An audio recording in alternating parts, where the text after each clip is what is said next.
Okay, how about some breaking news?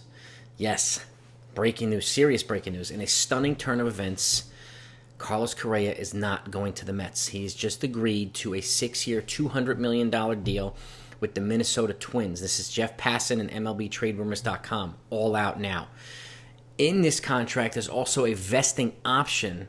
Now, I don't know the details on the vesting portion of it yet, but the vesting option, if reached, adds another 4 years and $70 million to the deal. So it could go from 6 years, 200, to 10 years, 270, which is a little bit short of what they initially agreed on. They had offered him a 10-year, $280 million deal, which was, again, declined in favor of San Francisco's $350 million deal.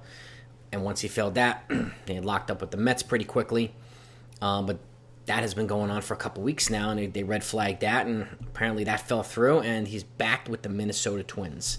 So, and again, potentially 270 over 10 years is still a heck of a deal. It's $27 million per year for the superstar shortstop. And I'm guessing the vesting option obviously includes health and games played and whatever else in there, but it's just to protect the Twins. So this way, the Twins are protected. Carlos Correa is also protected and gets paid as well. So, and I'm guessing that it's rather reachable in our vesting option. I will put the details of that in the description down below once I get it. But this is breaking news right now. I put out a video earlier. It was a couple of moves that were made. Go take a look down below in the description for that video if you haven't seen it yet. There's a couple of them like Johnny Cueto, and there's some things that we're hearing about the Marlins putting 4 of their starters on the trading block and some other stuff. And so it's going to be an eventful day. Yesterday was an eventful day. Today's an eventful day so far. And this is the big news right now. He was the biggest fish that was still out there that hadn't been signed yet. So, and again, this was a saga that was going on over a month. We know.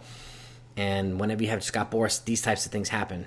Scott Boras representing you, and he'll get these options in there. He'll do whatever he can to extract as much money from a team for a player as possible. And for a player of Carlos Correa's stature, if you look at what the other shortstops have made this offseason, he is third, actually.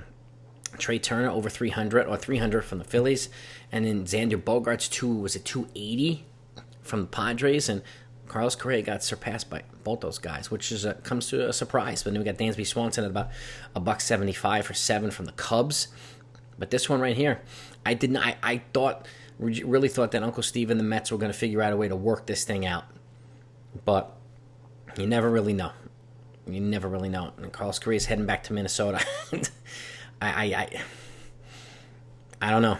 This is we'll see what happens. Hopefully he plays well and stays healthy and whatnot, and but as long as they don't beat the Yankees, I'm cool. So I think a lot of us are cool, but that's what we have for you right now.